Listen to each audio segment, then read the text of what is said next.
this computer. Good morning, good afternoon, good evening to all the friends of Lead Integrity members, partners, anyone happening to pass through our podcast on the integrity of leadership. We are still commemorating, so to speak, as it's the first week of February, World Interfaith Harmony Week. And we're delighted to be able to host this conversation with someone who is a professor to me, but never was actually a professor to me. It is through actions and writings and engagement that he is my professor, so to speak. And I speak specifically of Cole Durham Jr. Professor Cole Durham is the president of the G20 Interfaith Forum Association and founding director of the International Center for Law and Religion Studies at Brigham Young University. He graduated from Harvard College and Harvard Law School and was note editor of the Harvard Law Review and managing editor of the Harvard International Law Journal. Professor Cole has focused on comparative law scholarship with an emphasis on comparative constitutional law. He's the immediate past president of the International Consortium for Law and Religious Studies, ICLARS, being its acronym, Milan, Italy, and he's a co-editor-in-chief of the Oxford Journal of Law and Religion. He serves as the secretary of the American Society of Comparative Law, and he did that from 1989 to 1994. He was associate member of the International Academy of Comparative Law in Paris. In earlier years, he served as chair both of the Comparative Law Section and the Law and Religion Section of the American Association of Law Schools. Together with Brett Scharffs, he has authored Law and Religion, National, International, and Comparative Perspectives, which came out in 2019 as a second edition. And he's a co-editor with Gerhard Robbers of the Encyclopedia of Law and Religion that came out in 2016 by Brill. He's a co-author of a 4-volume treatise entitled Religious Organizations and the Law. And that came out by Thomson Reuters West in 2023. Professor Cole Durham, it is a genuine privilege, an honor, and a joy to have you with us. Thank you so much and very welcome to our Integrity of Leadership podcast. Well, thank you. You're one of my heroes. So well, that makes my entire remaining years of life. Thank you so much. I actually am really thrilled for a number of reasons. Having had the privilege of being able to see you in action in multiple places over several years. And given this particular moment where it would seem to me that law is the most threatened species of existence at the moment, given what's going on around us, I really am grateful that you take the time. And I know it's been it always is a very busy time for you.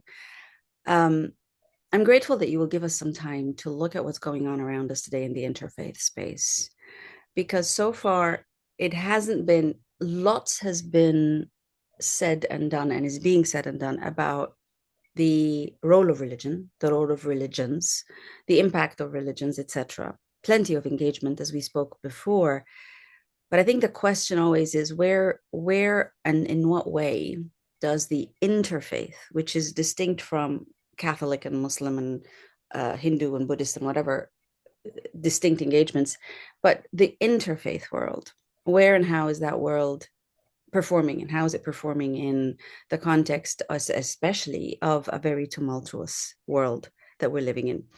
And I think there were a number of questions that I had shared with you earlier, but I just wanted first, before we delve into the questions, just to hear how you came into this space of engaging with religions and especially the interfaith sites. Just your own journey, in as much as you would care to share, please. Great. Well, thank you. It's a longer story than you might want to hear, but my academic career happened to coincide with the rebirth of law and religion in American law. I graduated the Law and Religion section of the American Association of Law Schools was created 2 years before I started teaching, and almost from the beginning, I became the secretary of that section of the American Association of Law Schools for about half of the 80s. And that led into other things, I was always heavily involved in comparative law, comparative constitutional law. And unlike most Americans, I had actually learned something about law and religion in other countries. I did my third year paper at Harvard on German church state theory. And so when the wall came down, well, I became the secretary of the American Society of Comparative Law Mhm. about 3 weeks before the wall came down in Berlin. And within 3 months, it was clear that all kinds of things were going to be radically new in Eastern Europe. And I was, in some ways, catapulted to the forefront of that. But I of course came at things from a legal and comparative standpoint at first. But I got my own interest in the field. I had uh, taken everything possible at Harvard Law School on law and religion and church and state. It was about 3 courses. It was not major, but but that was one of my long-term interests, and I've taught a course or a seminar on that every year for the past, well, until I retired a few years ago. So I came at this field not so much as an interfaith person per se. I came from the Church of Jesus Christ of Latter-day Saints, the Mormons. My great-grandparents were in the original wagon train, uh, settled Utah with Brigham Young, and have handcart pioneers. So it's hard to be more than a fifth generation Mormon, but that's what I am. But I grew up with the background stories of religious persecution of my own tradition, so I was always interested in religious freedom. And then the way I got into this, well, the legal side almost always has a kind of interfaith dimension, but it's not like the classical interfaith that is, dialogue about differences in religion and how we can find common ground and things like that. It was always more action oriented. How do we find, because I was working in legal areas that uh, where there would be opportunities for religious groups to come together because they had these common problems. So I dealt with them as initially as religious liberty problems. But then in 2014, a friend of mine in Australia said, and by that time I had organized the Law and Religion Center at BYU, and we were partnering on all kinds of conferences. We were probably by then doing about 20 a year. And one of my friends from Australia called up and said, well, the G20 is going to be in Brisbane this year. Why don't you come and do a conference here? And so that I plunked into the G20 process with some naivete. But that began a process that started every year for the next, well, ever since.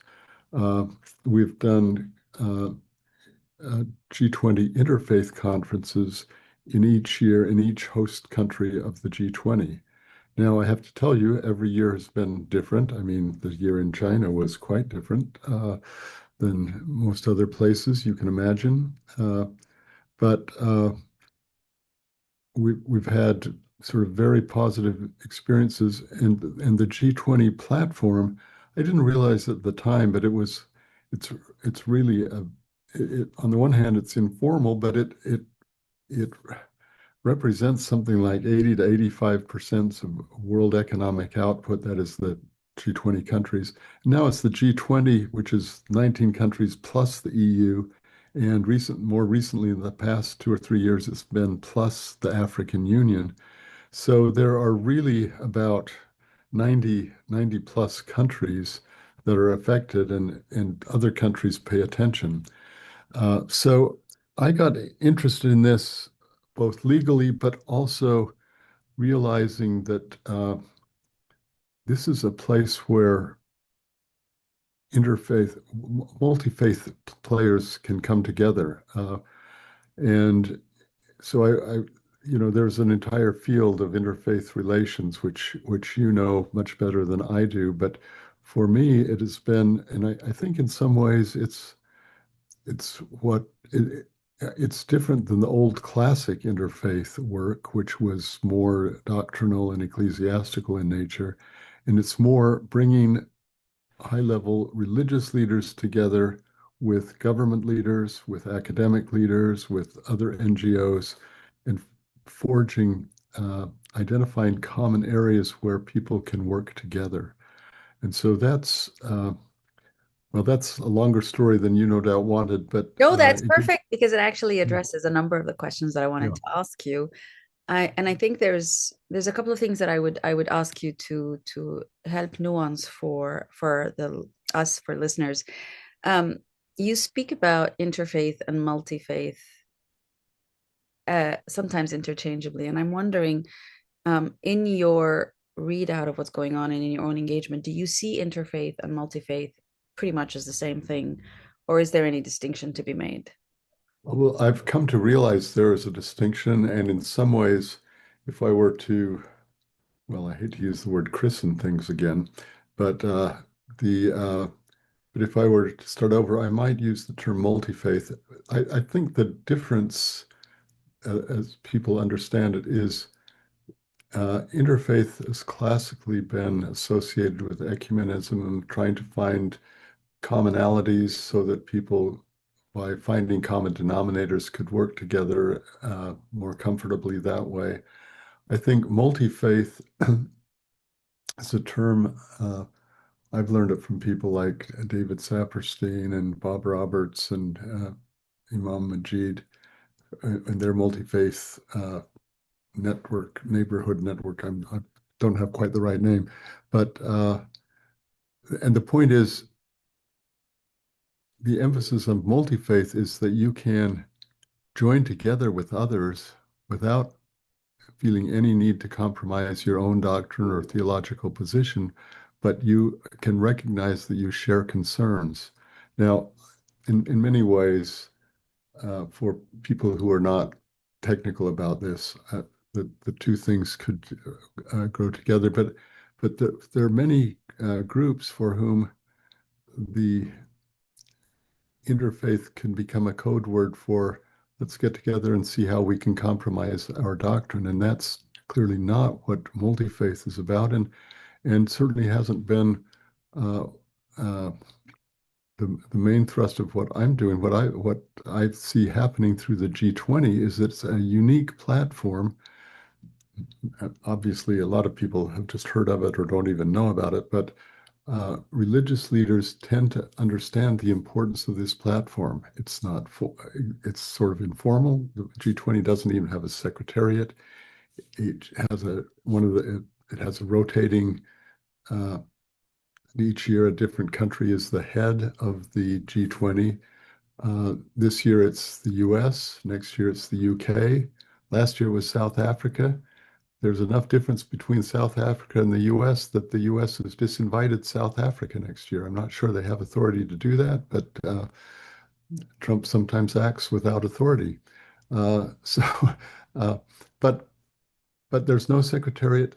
Each country chooses its own priorities. But my experience has been, certainly for the past decade, things like the UN Sustainable Development Goals have been consistently part of what the G20 is doing. A large part, of course, is economics, and the problems of debt are key to many of the other social problems that we have. But this provides a platform where people can come together, and the sophisticated religious leaders understand that if you're going to do anything through the G20 process, you have to come up with some common themes. And given virtually any set of country priorities for the year, they will line up in some way with things that religious communities have been concerned with forever. And so it's a tremendous place to uh, forge consensus, but not doctrinal consensus, but consensus on problems we can solve together. So I notice when you speak that often, in fact, there's a very strong link between the G20 and the G20 Interfaith uh, Yeah. and I'm wondering what is that link exactly? And is the G20 Interfaith Group part officially of the G20? If it's not, how do you align with it? Are there any issues about being together yet distinct? Because you Yeah, speak of them as though they are one and the same, and we know that they're not. So right. maybe just to help us Let understand me that. give you Yeah. the history on that is several of the G20 host countries. Well, let me back up one step. The G20 process includes a set of, you can call it almost like planets in orbit around the G20. So there are different engagement groups, and there are a set of, I don't even know how to count. It used to be 13, and they were counting something like 22 in South Africa. So I'm not sure exactly who South Africa was counting. But it's groups like the B20 for business, L20 for labor, U20 for urban affairs. There are about five of the areas that deal with, well, with the SDGs that deal with environment. There's the W20 for women, the Y20 for youth, the T20 for think tanks. There's a parliamentary engagement group now. So we came into this process and initially tried to figure out how you become a formal engagement group. And we had several of the host countries that that actually did treat us as an engagement group. And in fact, they thought we were a particularly effective engagement group. But after having, let's see, Italy and Saudi Arabia and Brazil sort of recommend us that we should get formal status, when it was India's year, the person who was in charge of the G20 process in India, he had been the ambassador to the United States, so we had some contacts and we met with him.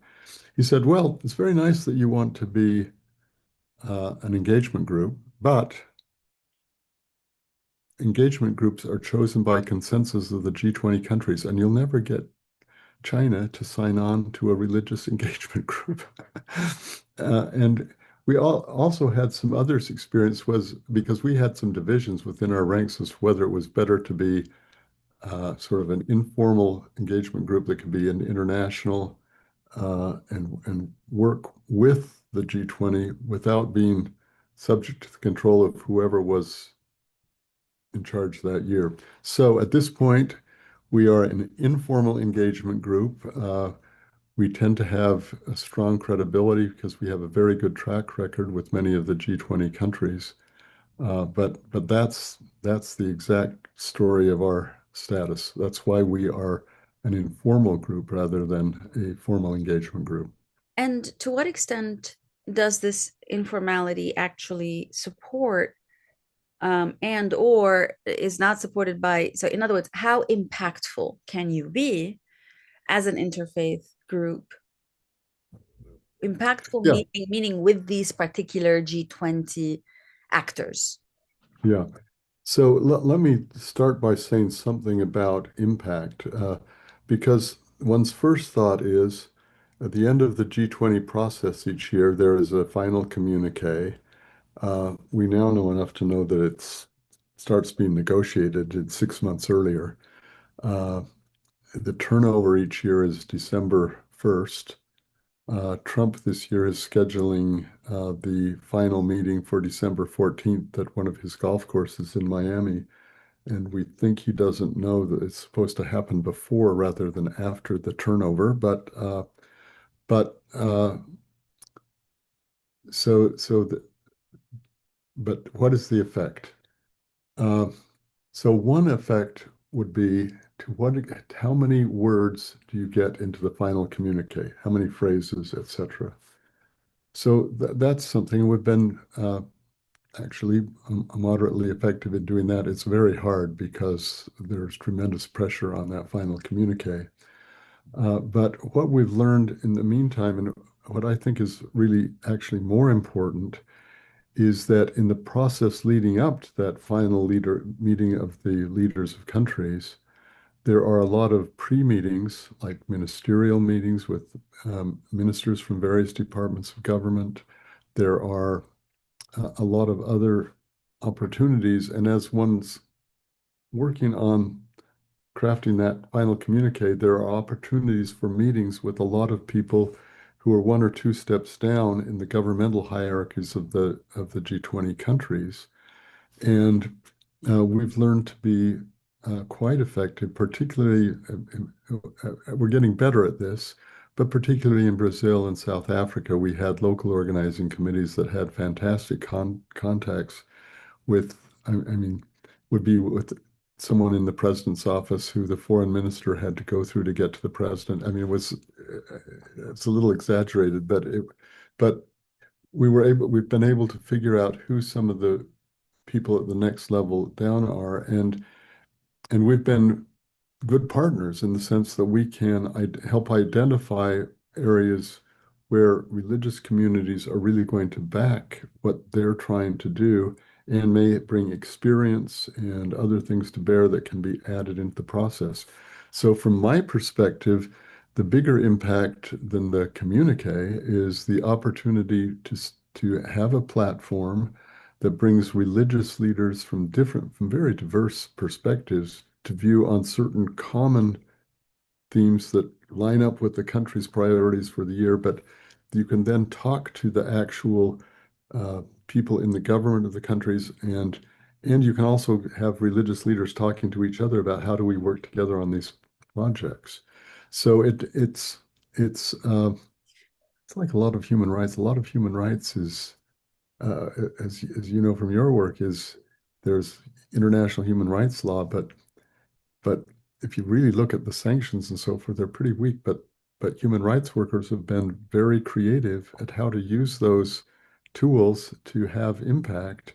And I think one of the things that's happening with us is we've learned how to use this platform in ways that can see where there are real targets that we can have influence on and work together with religious leaders. And frankly, I think the governments, our experience is it's helpful for them to work with us because while many of the religious communities will have their own channel of communication with the government, it's easier for them to deal with sort of a mediating body that can bring people together, help sort out their differences and find commonalities so that the government isn't trapped by what looks to them somewhat like a can of worms.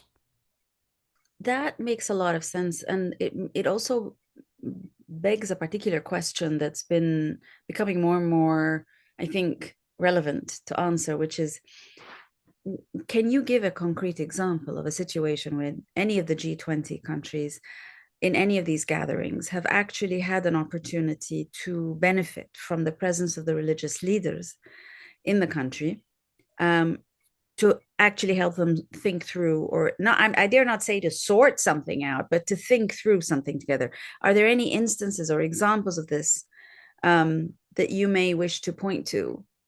Given you've been doing this since 2014, definitely over 10 years now. It's 12 years, right? Yeah. So Yeah. yeah, well, Yeah. let me try and give some examples. So it depends on the country and it depends on the religious leaders.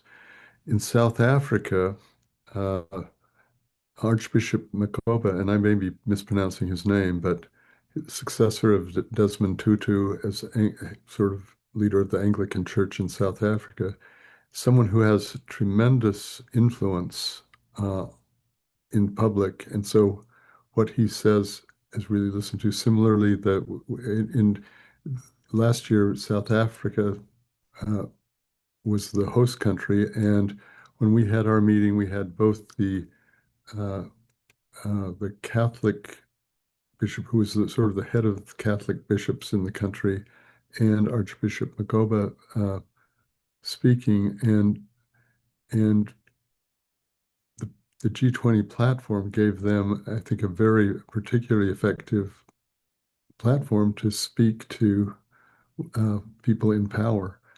And there are people that, I mean, they have those two, of course, have their own connections and but it's sometimes very helpful to be speaking from not just your own community's self-interest, but from the larger interests of the country. Mm. So that's So That's one kind of example. would it be that this is therefore an opportunity for certain religious leaders from this multi-religious platform to be able to speak certain truths to the leadership of the particular country in which the G20 is being hosted, that this is that opportunity to voice, magnify that kind of wisdom? Yes. And Okay. also, I mean, it depends on the country, but in places where there's a very cooperative relationship already between religion and state officials, uh, you can bring the wisdom and experience of religious groups to bear on policy formation. I mean, one of the interesting things, and this is part of reflection of the secularization of the world, uh, and also sort of experience that religious diversity and uh, polarization can be a problem sometimes for government to deal with. And there are also, depending on the country, constitutional issues about how closely government officials can partner with religious groups and so forth. But what we've found is that uh, the G20 platform opens up possibilities for partnership that might not otherwise happen. So one reason things don't happen is there's just this kind of built-in, I'll call it the can of worms perception, that from the standpoint of the state, they just as soon not tinker with religion at all because it just can unleash problems. But the reality is that government leaders who understand how religious communities can help them and what they want to accomplish, this opens up possibilities of partnership, of working together, working in ways that are sensitive to the fact that the government power shouldn't be used to come in on one side or another of religious debates, but ways that you can partner on things where there really is common interest, like the hunger problem. That's an issue which every government in the world has to be concerned about that. Every religious community is concerned with it, and religious communities have a tremendous amount of experience about how to do things that will optimize help that is given. So I think it opens up possible channels for partnership, both between the religious groups themselves and between religion and government officials, public sector officials. And that can be extremely fruitful. I think it's very helpful to hear because very often in the space of the so-called interfaith, there's a lot of questions about what impact, and then indeed that's why we're focusing in this particular set of podcast episodes on the value added of the interfaith space. Now, what I've heard you say, Professor Durham, is to underline the fact that religious leaders um, have a role to play, and that the G20 Interfaith Forum is an opportunity for them to not only come together, but also to address specific issues of common concern with experience in having sorted them out, or working with them or on them or about them. Right. What I'm still missing, I think, is your take on what is it that religious leaders have actually done together, whether in terms of public advocacy or address within the space of the G20 Interfaith Forum, whether it's in terms of advocacy, the speaking, but and or in terms of actual initiatives, programs that addressed common ills in society. Have there been any? Is there one particular example that comes to mind that you'd want to share, either on the public advocacy thing? And remember, it's them together. It's not one of them addressing his or her Yeah. government, but what have they been able to do together, thanks to the G20 Interfaith Forum, that has positioned them as public advocates, effective public advocates on something? And or what have they been able to do together in practice, projects, initiatives that have actually addressed an issue that is common concern? Yeah. So let me take the example of trafficking and modern forms of slavery. This is something that everyone is concerned with.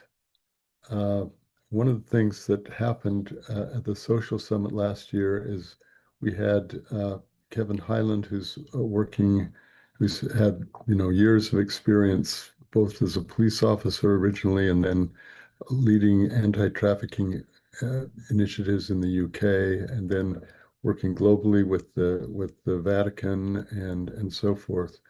And one of the things that uh, was announced at our event in the G20 Social Summit this year is it's the launch of the Modern Slavery Prevention Index, which launched by Kevin at our meeting at the G20 Social Summit in South Africa, and it represents a groundbreaking platform that tracks and analyzes how G20 and other governments are working to prevent exploitation of modern slavery. Now, our experience has been that that this has provided it's brought Catholic sisters who have some of the most effective programs together with other religious groups that are concerned about. It's helped to generate deeper understanding of the scope of the problem. I mean, Kevin's perception is if people realize the scope of the problem and how minuscule the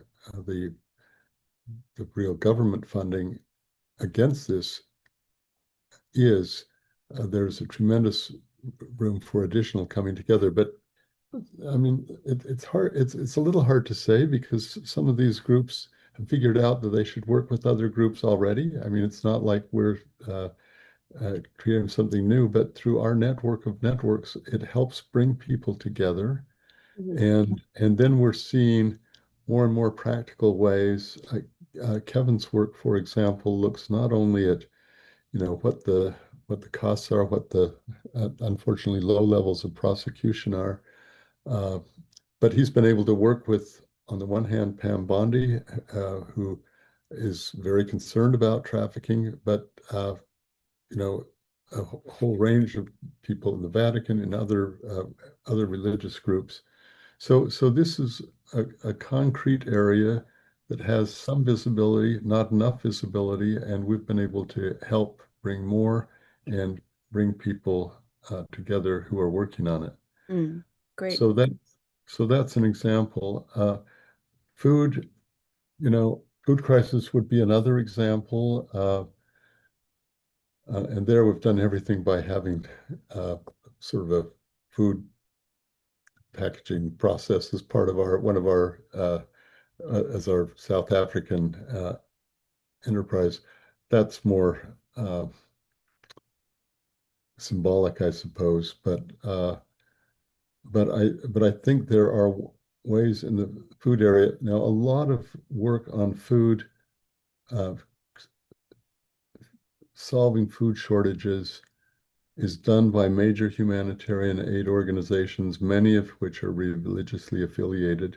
One of the things we've done with the G20 conference is typically we've had some people from some of the major religiously affiliated humanitarian aid organizations come together, and in many cases that leads to joint efforts, sharing of funding of really big projects, et cetera. So Okay, I so think it's an ongoing challenge, but there are areas like that we can really have an impact on. that's good to know. That's very, very good to know. And thank you for sharing those. I think we now come towards, if you will, the latter part, and also the more maybe perhaps more complicated part, because as you know, there is a relationship between the religious and the political. And you mentioned having one of your meetings in Saudi Arabia. That is not exactly a part of the world that is averse to working with religion.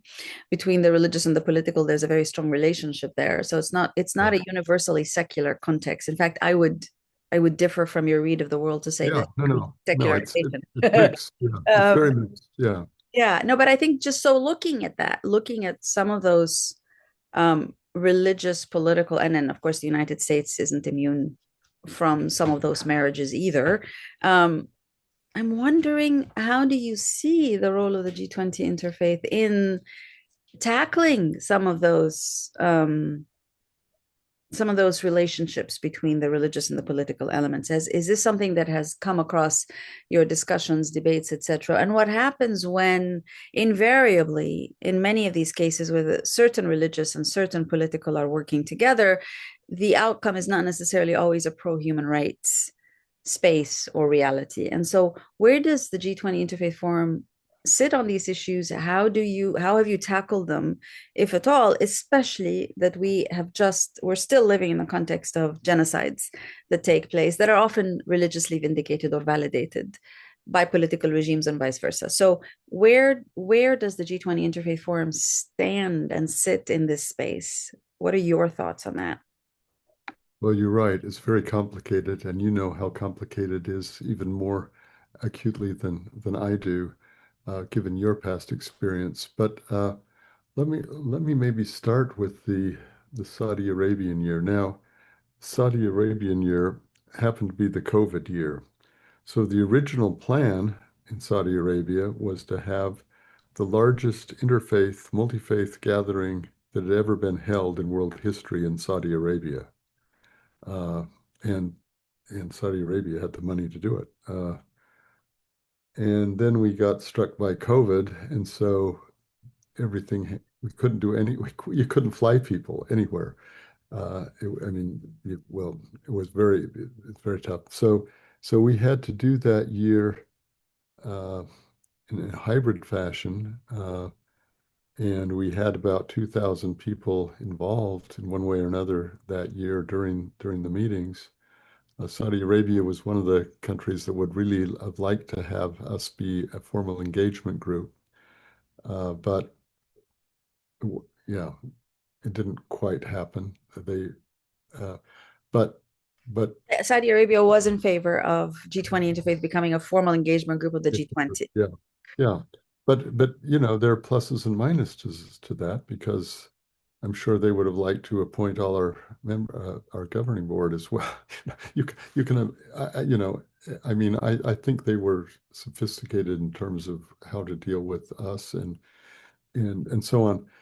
So there are problems depending on the way that a permanent the government structure is connected with or not with religion, and there are a range of possibilities. I've written extensively on the full range of everything from uh, uh, theocracy to sort of Albanian anti-religious, you know. So there's just a whole range, and the human rights area is someplace in the middle. But even there, you've got differences between European countries and the U.S. and well, and France with its laïcité. So so that's always one part of the background. Another part is different theological traditions about how groups deal with the state. Uh, and in some ways, we come in and just say, well, let's try and work with. So each of these governments, I mean, you can imagine that the list of priorities for Saudi Arabia was slightly different than uh, Italy, slightly different than Germany, definitely different than China, definitely different. So each year, one thing that happens typically at the time of the turnover in December is that you see the countries, what their priorities for the year are going to be, and some of them will be economic, but some will be lined up with the UN Sustainable Development Goals. And we can typically identify things that will allow us to work collaboratively with the government in question without giving up our own identity, and that we can find ways that the broad range of religious communities can find an effective voice. Now, one of the challenges is this is not just, you know, hunkering down and doing whatever the local government wants to be. That's one of the reasons it's actually helpful not to be an engagement group because we have some independence in what we do. We also have creativity. Now, the U.S. year and the U.S. objectives uh, look different. I mean, it's deregulation for economic growth, energy security, which means dig a lot of oil wells as best we can tell, and uh, and then technological advance. Now, what we're able to do, for example, technological advance, one of the huge issues these days is artificial intelligence, AI. And this is something that major religious communities have made statements on, through the Vatican, for example, but others as well. Uh, and there's a real role and a legitimate concern that religious communities have about how AI is going to be used and abused. And we can bring that voice to bear under the objective three, but we can have very authentic religious voices, which will have meaningful things to say about what things are going to be necessary in that area. Uh, Take the idea of deregulation. I mean, it's clear that the Trump administration has one idea. My first thought when I saw that one was, aha, you know what the real deregulation is, and that's religious freedom. But it's more complicated than that.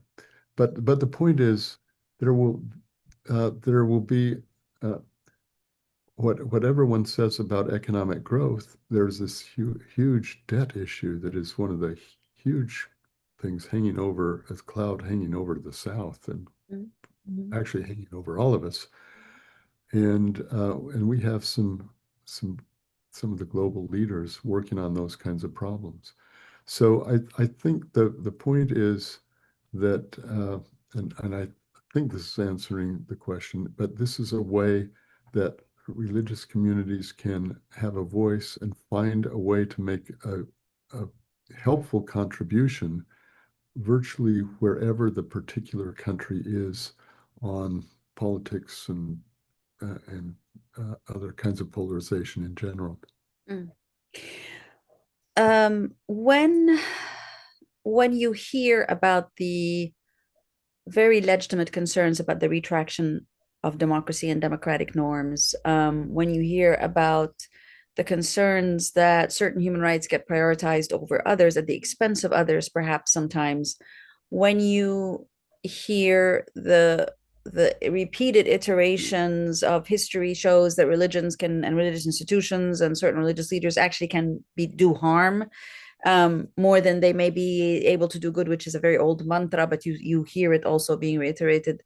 And when you hear about the instrumentalization by the religious of the political and by the political of the religious, and you have this world that is skewed towards young people, a large demography of younger people, what would coming into the labor market with a lot of concerns about rights, especially given the authoritarianism and the authoritarian tendencies of many regimes. In the old days, it used to be certain regimes. Today, I think we're looking at authoritarianism in almost every continent, including this one in the United States. What would you say to encourage younger people to see their role in contributing a value added, whatever it is, of working together multi-religiously? What would you want to say to encourage them that this is a worthy space to be engaged in, to work together multi-religiously, to work with religious leaders, institutions, in spite of it all? What would you say to encourage them, given your incredible history, accomplishments, knowledge, wisdom, and what you're seeing happen through this platform of the G20 Interfaith? What would you say to the young people of today to make multi-religious work worthwhile and important? Well, it is a complicated issue, particularly since it's a little unclear. We're seeing the so-called rise of the nuns, the no religious affiliation. We're starting to see sociological studies that show the rise of the nuns does not necessarily mean rise of non-religiosity.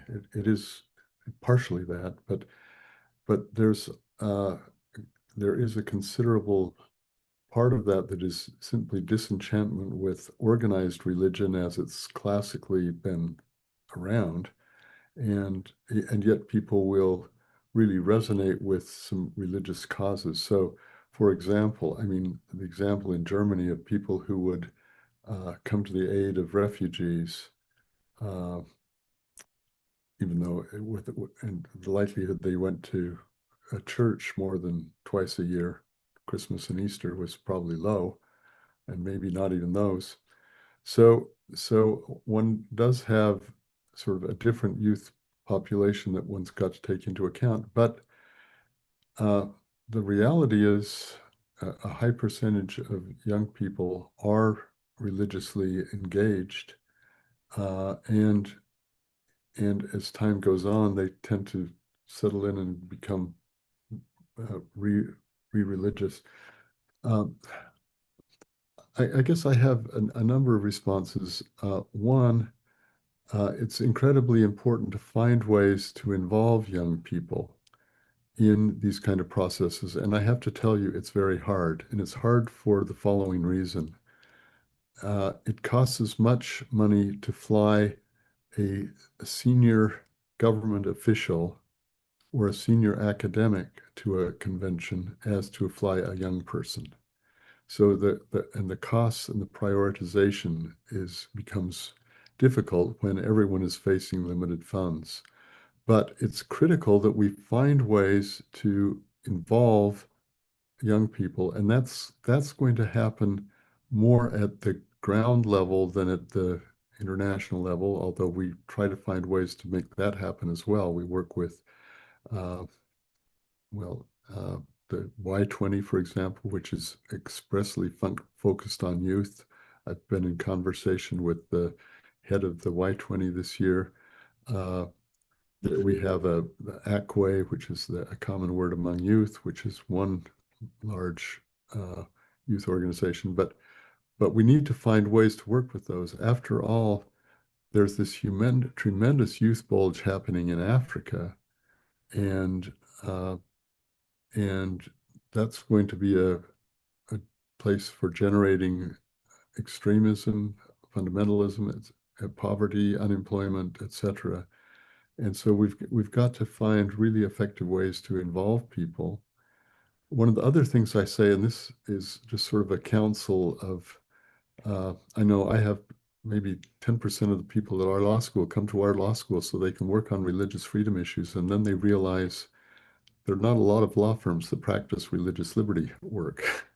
Uh, and and and I think part of it is that people need to understand to find ways to support themselves, but also to not forget their passion, which is often a passion on these issues, whether it be one of the things about the G20, I spent most of my life working on religious liberty.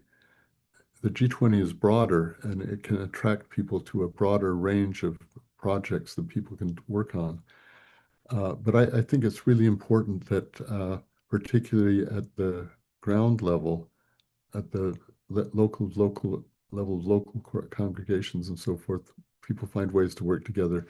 And it's actually fairly easy to get young people pick a locality, have some young people from different denominations get together, spend a lunch trying to figure out something they can work on together, and they can do it, and they can do something productive right away. And I think we need to find and encourage those kinds of activities. There are a lot of, yeah, so that's one approach. I think it's one of the mega issues.